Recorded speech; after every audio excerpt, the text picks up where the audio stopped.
40 years, Rabbi Noah Weinberg has been helping Jews of all backgrounds discover the wisdom and beauty of their heritage. Rabbi Noah was born and raised in New York City. He studied at Johns Hopkins and Loyola Universities and received his rabbinical ordination at the Ner Yisrael Rabbinical College in Baltimore. Today, he resides with his Rebbitzin in the heart of Jerusalem. With his trademark warmth, wisdom, and love for all people, Rabbi Noah has become everyone's rabbi, touching the hearts of Jews from all walks of life across the globe.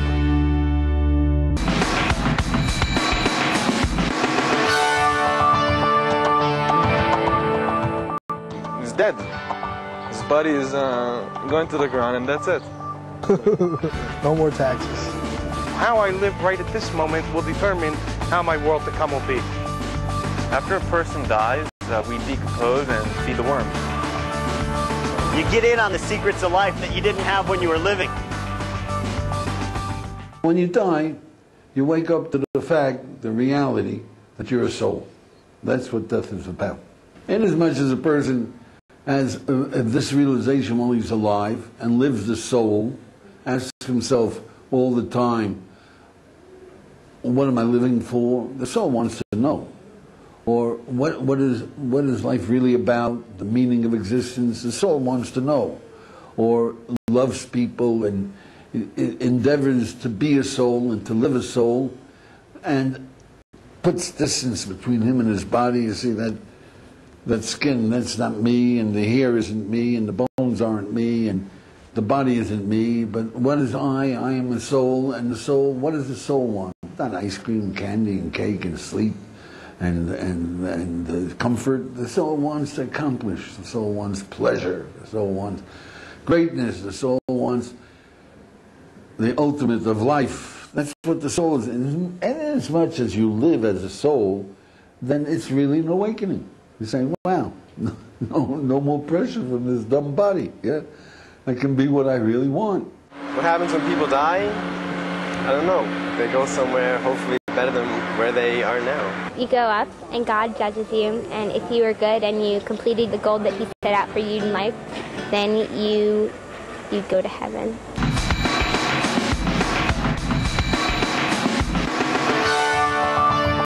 Place with angels and harps. Clouds and pink, all mushed together, soft with flowers. A nice, hot, beautiful beach. It's out of this world. We say a taste of heaven is Shabbat. If you're lifted into holiness, into living in God's presence, into feeling God's love. Anybody who felt God's love really felt embraced by the Creator as a taste of heaven. A few months ago, I thought I was going to be there, since I was in the hospital for about 7 weeks. Heaven's up there. Heaven's everything you want it to be.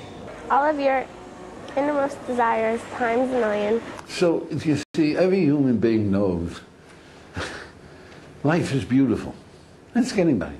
Is life gorgeous? Is life beautiful? Is life... you can't articulate it. It's so precious. Life is so precious, yeah? And they're bored stiff. They're bored stiff. That's the body. The body is bored stiff. The soul says, hey, let's find out. What in the world is going on? What is so precious about life? When did I know it? How do I know it? Where does it come from? How can I maintain it? How can I live it? How can I experience it? Yeah? Heaven is, you have that experience. Life is absolutely fantastic. Could be like a California golf course. Blue. The sky. Heaven's like the best day of my life. Every one of us has a moment of awe or of ascetic experience. Something so beautiful. It hurts. It's so beautiful. We're transfixed by a view of a mountain or the Grand Canyon or a child laughing. It just hits you. Or a piece of music. We're sort of transcend our bodies. We transcend our bodies. We transcend our bodies into otherworldly beauty. Do you get that? That's heaven. You transcend this body. Heaven is like a Smurf house. I don't believe in heaven. Picture everything that would make you happy in this world, truly happy in this world. and bottle that all up and then explode it all over the place. That's heaven. That's heaven.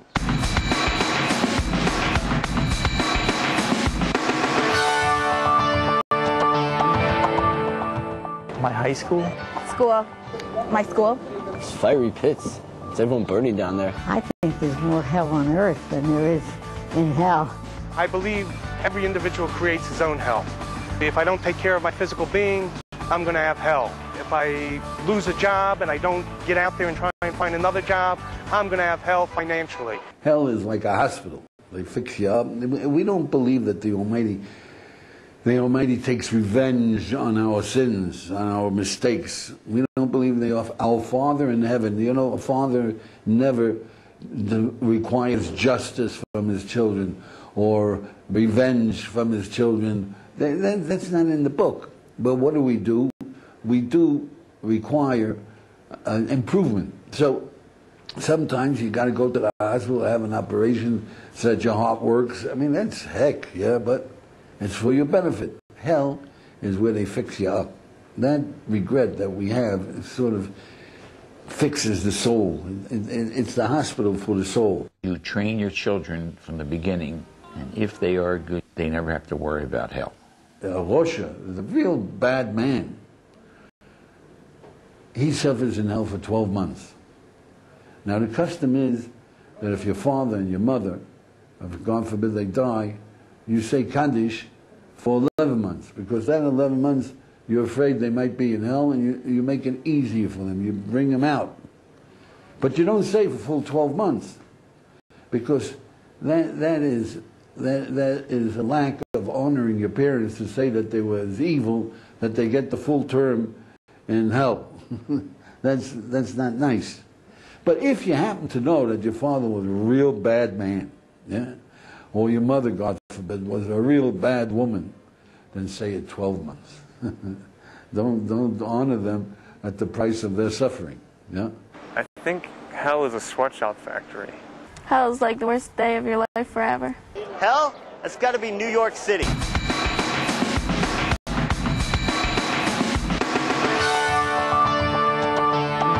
Every year, the day that he died, maybe say a blessing in his honor. Naming your child after the person would be a very nice thing to do. Well, you give charity in their name. You know, somebody passed away. It's always a tragedy because there's so much more he could have done while he was alive. That's the whole tragedy. Otherwise, he's at peace. He's a soul.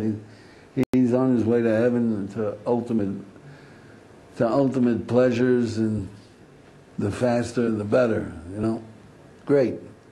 But what we can do to help him is he's left something over. He's taught you something. A mourner should make a list of everything that he gained from the departed. He taught you how to be cheerful. Make sure you teach others, because that lesson keeps on going. That's his contribution. He taught you how to have courage. He taught you how to understand what life is about. He taught you how to be happy. He taught you how to treat people with dignity. He taught you how to be concerned with others. Whatever it is that he taught you, you write it out, and you understand how did he teach it to you, and you do the work of sharing that, even in the morning, sharing, you know. My life is different because my father never yelled at me and never yelled at anyone. He was always with a smile. He would talk to us, and that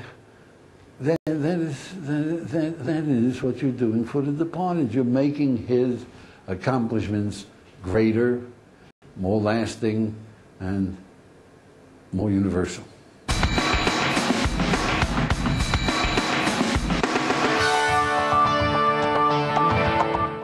Remembering death? I don't get that. What do you mean by that?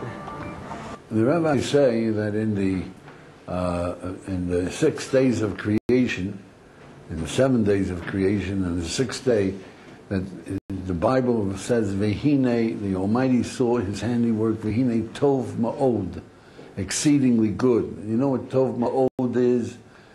Death. Exceedingly good is death. that the Almighty allowed death into this world is exceedingly good. So the question is, what do you mean exceedingly good? That's good. That's why we remember death. At a wedding, we put some ashes, and people buy their cemetery plot. They even buy their tachichim, the clothes that they're going to use. People put it into their closet so that every day they would see it. Wonder, well, it's not a morbidity. On the contrary, it's a love of life. It's to remind you, you got a short time here. 70 years is a short time. Most people think they have eternity. If you know you have a short time, make hay while the sun shines. Use every moment of it. Every single moment. In the Torah it says, in the Bible it says that Avram Zaken, Avram, our father Abraham, got old. Bo b'yomov, he came with his days. And the rabbis say, how else do you get old? You know, you got to come with your days. So the rabbis say, we come with minutes of life. Most of the time we're wasting. Abraham came with every moment of life. If the doctor says to you, my son, you got this disease, you got 1 month to live. 1 month to live. Well, if you have courage, you know, you say, a month to live. Let me look. Let me see my children. Let me talk to them. What am I going to do this month? And how do I get the most out of it? But if I got 10 years, big deal, you know, tomorrow and tomorrow. Just one quick moment and boom, you're gone and it's over, and all people have left of you is your memories and your things. I just think that there's something up there waiting for me. I'm ready to go. Tana says in Pirkei Avot, Ethics of Our Fathers, says, remember, it's a short day. Hayom katzer. Hamalacha merubah. There's so much to accomplish. Hapoel matzelim. We, human beings, are just naturally lazy. Asocha halbe. There's an awful lot to be gained. These are 4 different reasons, you see, to wake yourself up and to get a move on.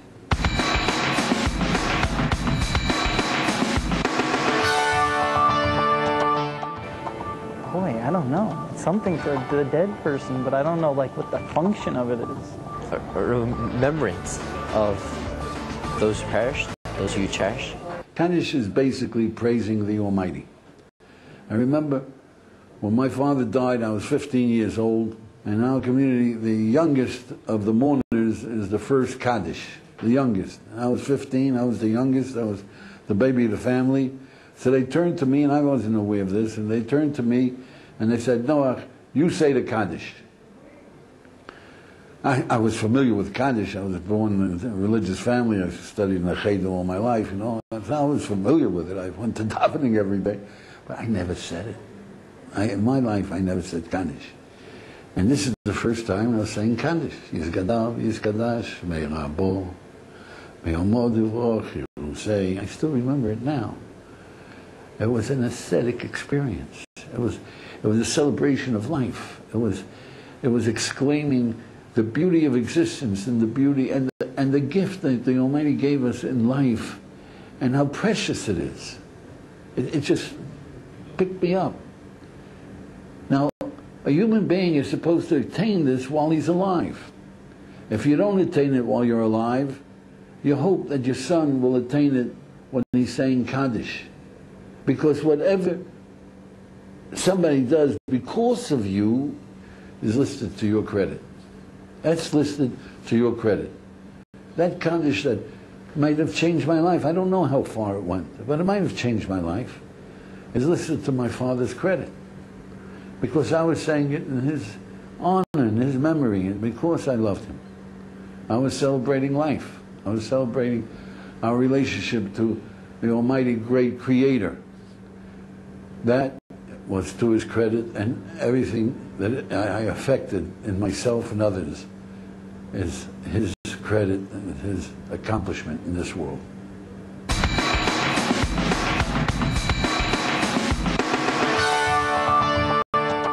Sheva is the custom sitting for dead people, 7 days. The days that the deceased is getting judged and being placed. When a person dies, the mourners are obligated to sit shiva. Sit shiva means 7 days.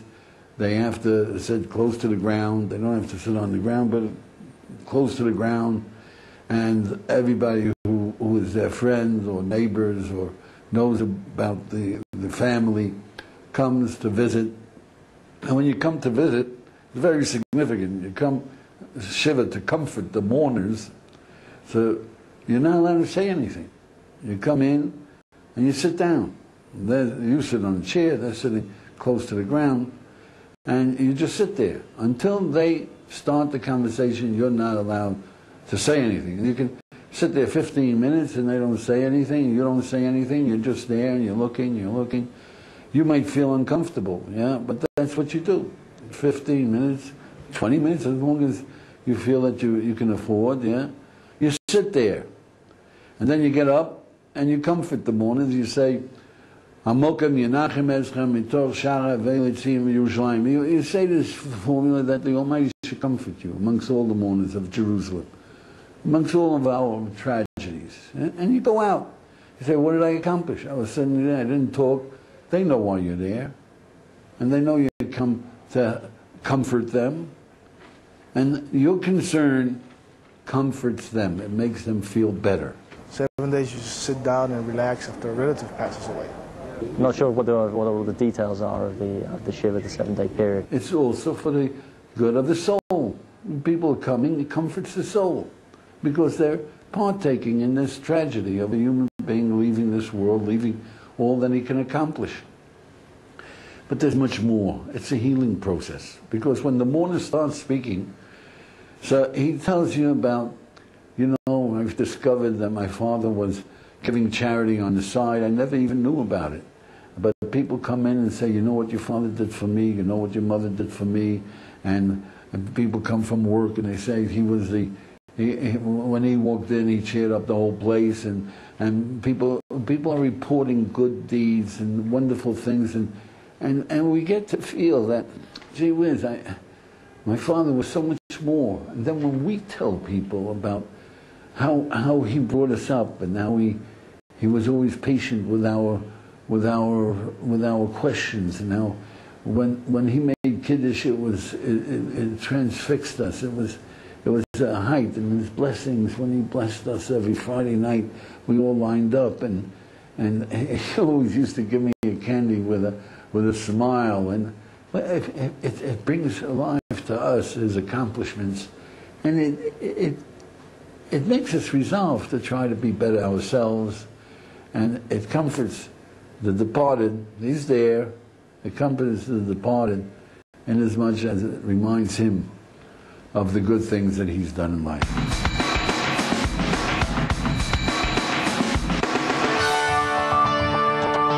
I don't really know, but I do think about it. Our soul, travels around and maybe comes back, but there's no guarantee that I know of. I think it's just, you're getting another chance at life. In Judaism we say there is reincarnation. But in Judaism we say that reincarnation is the ultimate punishment. Going to hell, that's fine. Hell is a finite quality. You got 1 year in hell, that's it. And then you get to heaven. Everybody's got the things that he's done wonderful. That's nice. If you have a reincarnation, then you got to go another time around, another chance of outraging yourself and outraging God. And it's another. You don't want to do that. You want to get to heaven. God forbid, get to hell, but get it over with. You don't want to be. But there is such a thing as reincarnation. If somebody has to come back.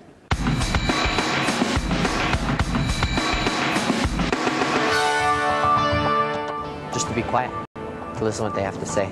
That's going to depend upon the circumstances. You're going to have some sensitivity to it within yourself. When you have a tragedy, I remember coming to comfort people and say it was so meaningless. He died in a car accident. There was no reason for it.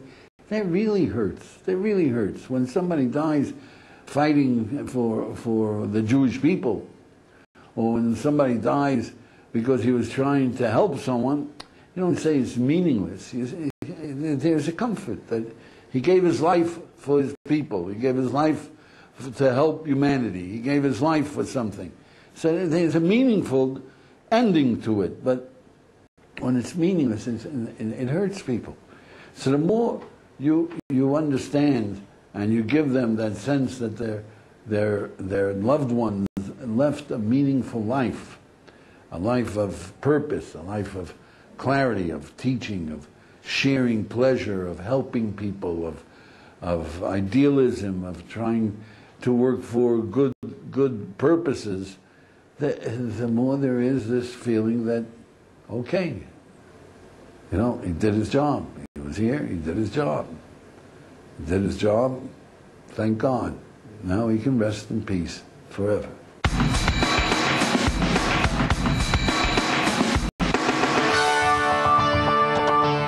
Don't say, it's no big deal.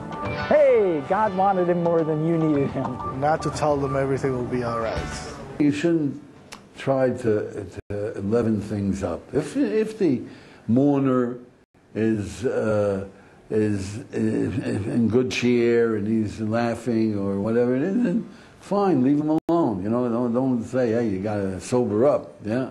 Although in Judaism we say, watch out, don't play with your kids when you're mourning, because you should be in pain with the departed. Yeah. But that's not your job as a comforter. But at the same time, don't try to cheer people up. Don't say, hey, life is beautiful, etc., except in context, that it was a beautiful life that he lived, and it's so wonderful that we had him for what it was, and life is so precious in context, yeah, but not trying to distract them. Don't distract the mourner, which people make a mistake. That's not your job. Your job is to comfort him, not to give him escape. Escapes, there's plenty of escape.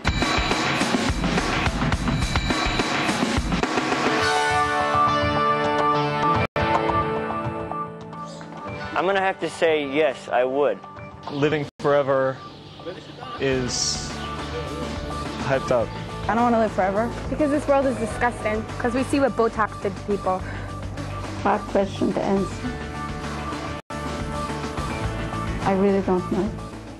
If I can live forever, me, I would live forever, 100%. There's so much to discover, there's so much to do. In Judaism we say this world is the real world. We weren't born to die. We were not born to die. If you read the Bible, we were created to live forever. And I use it as a proof of Torah from God. Because where do you get such a concept? Where do human beings get such a concept that you live forever? I mean, and you think that you don't have the concept? Everybody's shocked when a 95-year-old father dies. You know, 95 years, you should expect it any day. Yeah. And like, eventually you can accomplish everything on this world if you live forever. And then there's nothing left to do. And you'll be really bored and depressed. And you'll have to take a lot of Prozac. Sometimes I feel that this time has been too long. I don't think I'd go for the whole stretch. I love life. I love living. I want to live forever. And the Torah teaches us that death is an outrage. So really, we should live forever.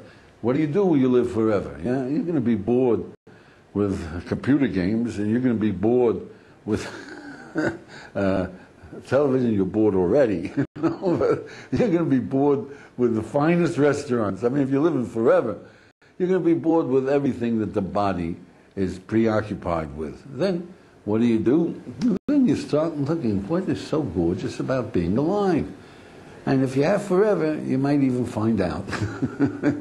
If I wouldn't be sick, yes. It'd be nice to see the generations, family, technology. I could amass so much knowledge and be able to teach so many people. Maybe even actually be able to change the world because I had more than one lifetime to do it. If you have any questions or any comments, anything at all, we're interested.